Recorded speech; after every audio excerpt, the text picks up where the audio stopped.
What's up, everyone? This is Kenny here from Property Stories. So today we're going to answer another question from an audience. Question sounds like this. Yo, bro.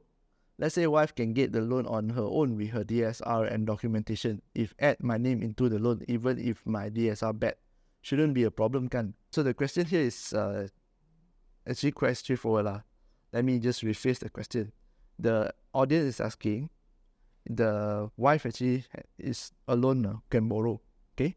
Now the situation is wife alone can borrow. DSR all pass. So the audience is asking if add himself into the loan, even though his DSR is quite bad, meaning the husband has a lot more commitments, right? Will it affect the wife borrowing? Technically, no. The answer is technically no, you can add. But why should you? What I mean, see, your wife alone or your partner alone can take the loan. If you go in with a higher DSR, yes, the loan may pass, but what you actually do, you are actually lowering your partner's borrowing capability. Can you see that? Because your partner alone can pass, so now you come in, both the borrowing capability will be reduced for not the current application, for your next property. It's going to be tough because you join him for loan.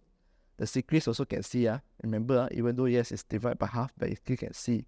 So why not just let your partner, your wife or your husband or whoever your partner is, to take the loan himself, okay? Especially if the property is used for investment, because once investment, everything is one name, easy for the banks to see, okay?